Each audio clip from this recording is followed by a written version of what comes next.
much, Captain Go, for your very kind introduction. I would like to greet, of course, the chairman of the board, your chairman, who has, with his remarks, transformed this into a political meeting. And I feel that the campaign has already begun. Your chairman of the board, John Gaisano Jr., the president, my kababayan, amongst apparently many of my kababayans here today, President Antonio de la Cruz, the executive vice president, architect Daniel Lim, and the vice presidents for Trade and Commerce and the past president, Bonifacio Tan, vice president for agribusiness, and also past president, Sofronio Hukutan, vice president for professional and service ventures, Captain Go, who gave the introduction, the vice president for industry, engineer Wilfred Teves, and all the officers of the Davao City Chamber of Commerce. Ladies and gentlemen, good morning. Morning. Now, actually, it is after 12, so I will amend that. Good afternoon, na-imbag nga aldaw yu amin na ayatek na kailya. And sa translation, well, magandang tanghali sa aking mga minamahal na kababayan. To all the officers and members of the Davao City Chamber of Commerce and Industry, led by its president, Antonio de la Cruz, and the Board of Trustees, I thank you for this very kind invitation. For me to be with you at the meeting of the Davao City Chamber of Commerce and Industry. You have given me also an opportunity to talk about some certain subjects that are becoming important discussions, not only in Mindanao, but also in the rest of the country. For the purposes of this gathering, you have asked me to share with you my thoughts on the Bangsamoro Basic Law, currently a hotly debated issue of our nation, and especially on how it can impact on business and our economy. Let me thank you for bringing this matter up, for it is very important indeed. It is a very basic concern and an inescapable topic of all BPL-related discussion.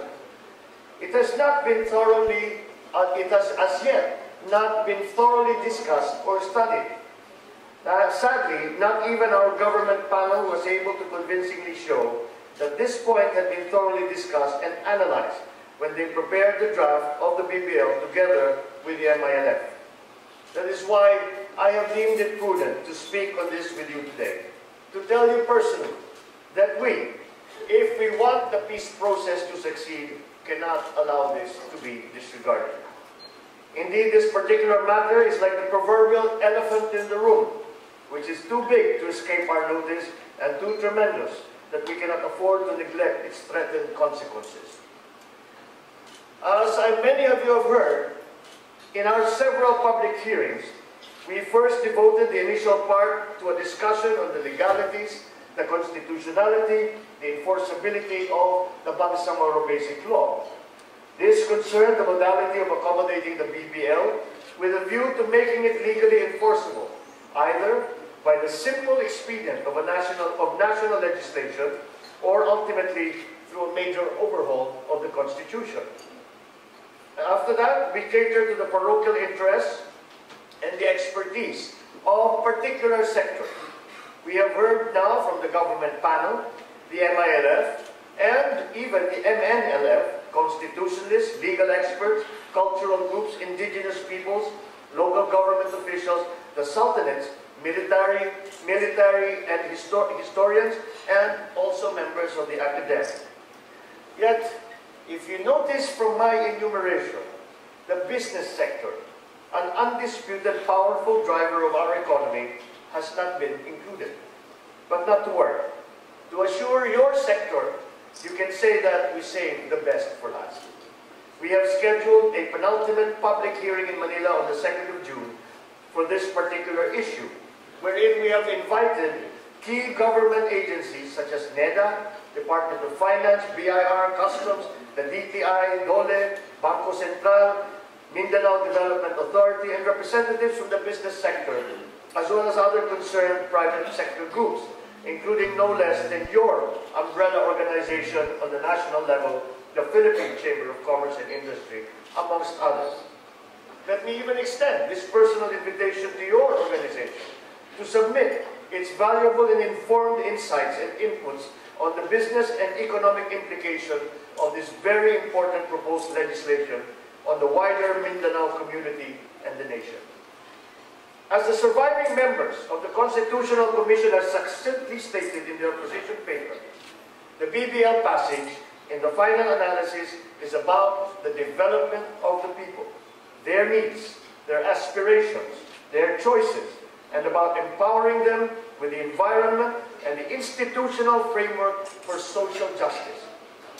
The conversation thus should not be confined to mere debate about semantics or constitutionality of words.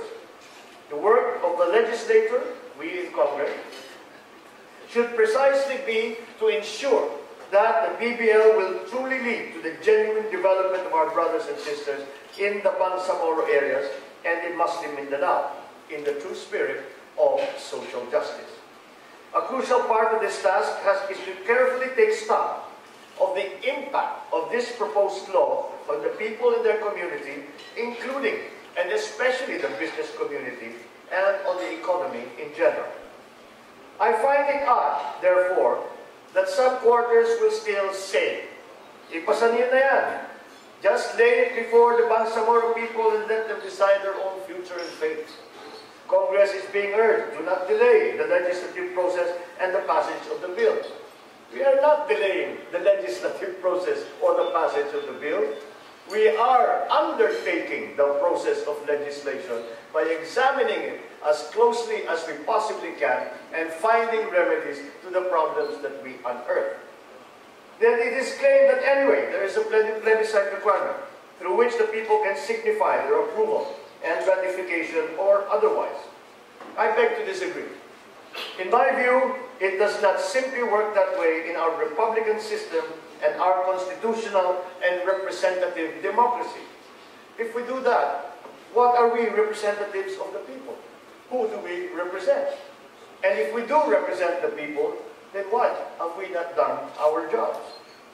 As an adjunct to our lawmaking functions, we in Congress are also mandated to ensure that the people are not only consulted, but also informed and educated about any and all legislative proposals and other substantial matters of public interest that are being laid on the table before them to decide upon. This duty is built in the representative character and the relationship of trust between the people and us, their public servants. And the need to educate the people is even more crucial and essential in the BBL, because this proposal will result in, amongst other things, the relinquishment of immense state powers, traditionally and historically wielded by the national government, to a special local government unit, in this case, the Bangsamoro government. Powers greater and broader than those currently granted under the Armed Law of 2001, RA 9054, are now being proposed either to be shared with the national government or to be granted exclusively to the Bangsamoro government. And all the more so if these immense state powers are capable of influencing market behavior in these affected communities and can also dictate the pace and sway of the economy. To highlight to you the importance of educating the people, let us recall the Scottish independence referendum in September of last year. Like the BBL now before us, the push for Scottish independence was a major proposal that could have resulted in the independence of Scotland and the breakup and its separation from a 307-year-old union. Such a historic and monumental proposal was not just presented to the Scots on the spot and for them to decide yes or no. That was pursued, that the voters were completely knowledgeable about the effects and consequences of Scotland's independence. Instead, what they did was massive information campaigns were launched, both by the pro-independence side and the pro-union side. Heated debates that tackled even the minutiae of the proposals were conducted. Most importantly, a 670-page white paper was published by the Scottish government for the consumption and education of their constituents, the Scots, aptly entitled Scotland's Future, Your Guide to an Independent Scotland. This white paper was a detailed guide and blueprint about the viability of Scotland if it were to be an independent country, running an entire gamut of areas, topics, and services vital to the successful administration of its government, such as the aspects of employment, finance, and economy, amongst others. Shortly thereafter came a contra-analysis from the UK government, and it was entitled Scotland Analysis, Fiscal Policy and Sustainability, and this paper disputed the claims of the pro-independence camp and argued for the preservation of the Union. It is this kind of fair and healthy analytical exchange of well-researched analyses and expert opinions which aim to enlighten and empower the electorate that is clearly lacking in our own exercise. We need this. Kailangan natin ito. If this were not enough, the executive has also not only committed and bound us to a single and exclusive negotiator, the MILF, but beyond that, we have also bound us to a fixed deadline as well, the 2016 elections, which is just a year from now.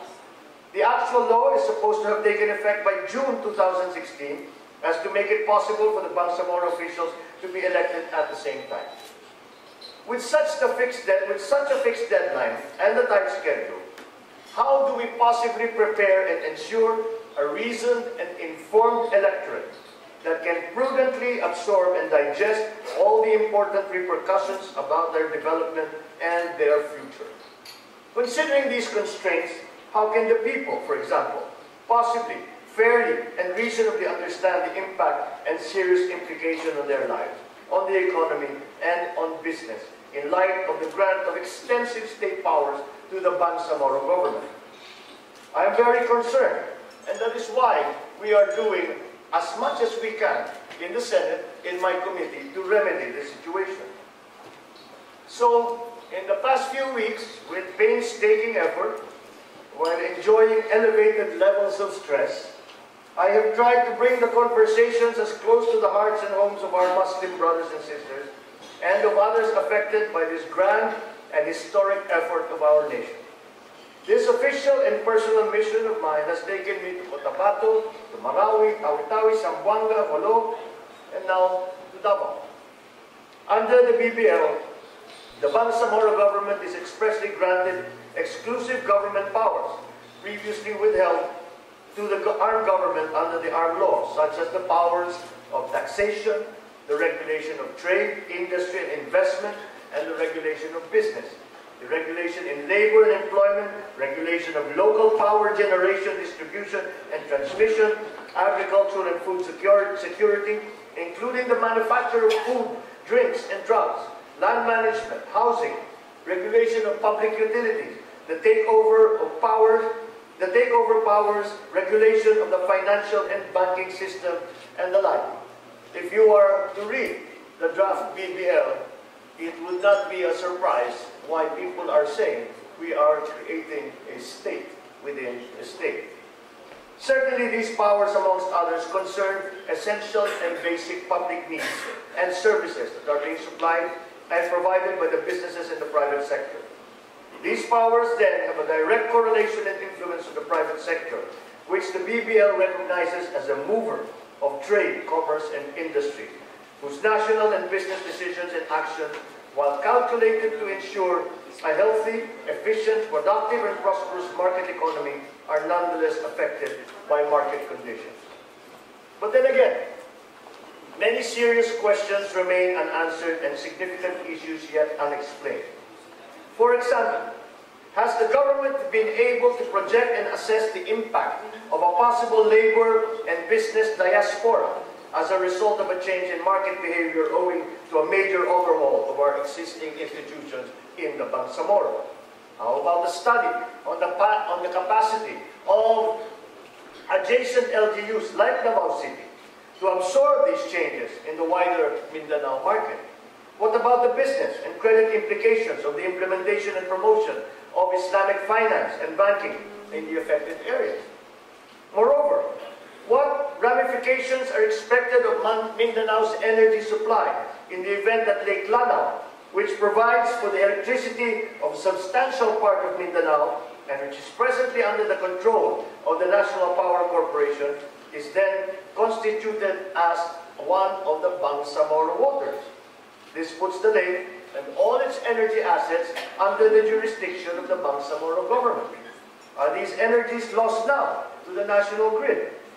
What is the development policy of the Bangsamoro government? What are the huge amounts given as block grants from the national government? How will they be appropriated? Other countries have pledged funding in the form of foreign direct investment. How do we ensure the proper handling of these funds? What is the mining policy? How about the large and well-developed fishing industries when there are declared Bangsamoro waters? What changes in policy will there be? The BBL gives the Bangsamoro administration over policies on labor issues. What will be the hiring and firing practices be? How about workers' benefits, minimum wage, industrial action, employees, employers' rights? The BBL gives the Bangsamoro government wide powers of taxation, wider than any other local government. What will be the taxing policy? What will be the investment stance of Bangsamoro? I do not wish to sound like a pessimist in this market and economic analysis. Moreover, I do not want to be misinterpreted as questioning the capacity of the Bangsamoro for self-governance. But these are some of the many issues that are business-related that come to mind when we are discussing the Bangsamoro Basic Law.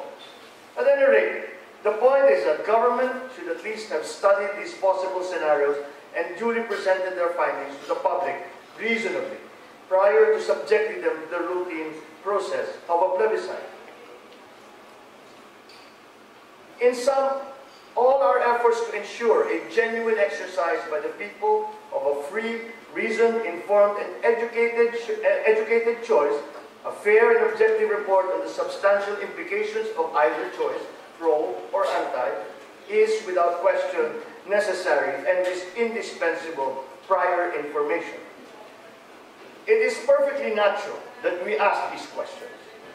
After the Bangsamoro Basic Law is passed, there will be a plebiscite. That plebiscite is already a voting exercise. How can people vote if they do not know the true effects of their vote? Following that, there will be an election to the Parliament of the Bangsamoro, the election of the members of Parliament of the Bangsamoro. Again, what policies are they carrying? How do we vote? Pagka tayo ay bumuboto, namimili tayo, pagka sinabi ng isang kandidato, ang aking hangarin ay gawing ang gobyerno na mas malapit sa tao. Ang sasabihin naman ng isa, ang aking iniisip ay padamihin ang foreign direct investment para maging magandang ating ekonomiya. At ang gagawin ko ito sa pamamagitan ng, at ibibigay nila ang kanilang plano. So, kailangan maliwanag naman, it's reasonable for a voter to ask those questions so as to make a choice. We have been asking those questions. We have not been getting an answer. How are we going to conduct an election when we still do not know what the policies of the candidates are? How do we make a decision during the plebiscite of whether or not to become part of Bangsamoro if we do not quite know what Bangsamoro is going to be? How do we know that it will be advantageous to me, to my family, to my community, to my province, if I do not know what will happen when we join? I do not know what will happen when we do not join. I just don't know. So that is why it is very important that these questions try to be asked now.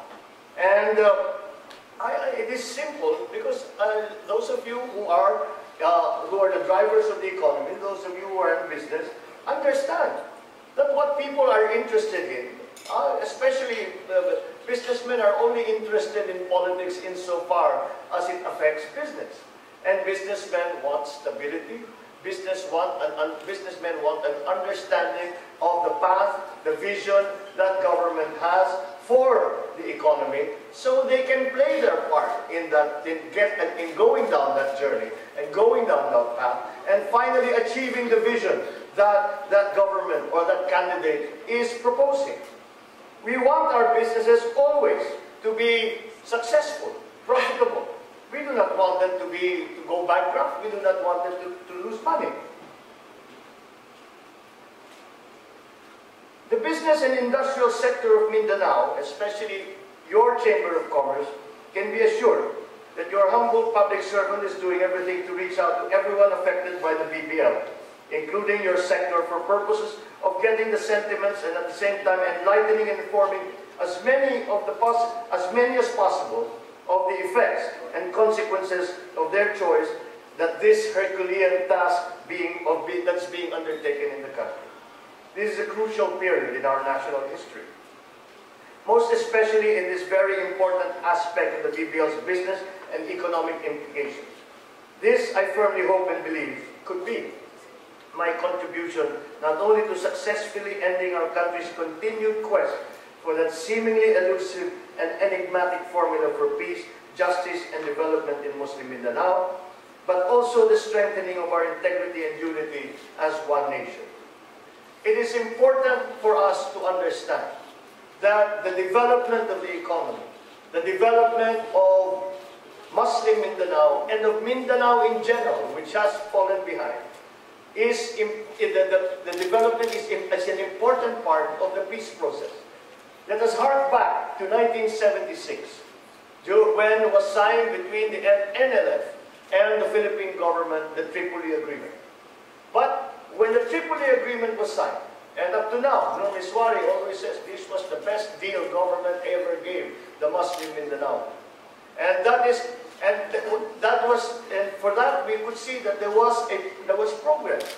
We did not complete all of the elements that were signed on the Tripoli Agreement, because in 1986 it was thrown out and ignored, and nothing was done to complete what was in fact an international treaty.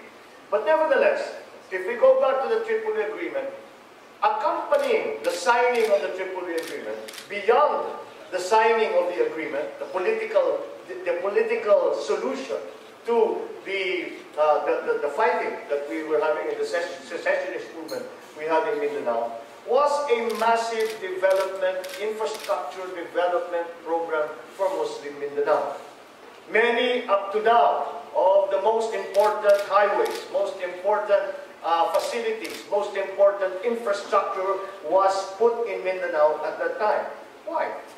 Because the complaint of Mindanao in general, not only the Muslims, but Mindanao in general, is that we are underrepresented and we are underdeveloped.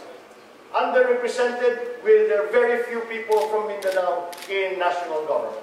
And we remedied that by saying that we would find the best of those from Mindanao to represent the island group, so that we could show so we could hear the voice of Mindanao.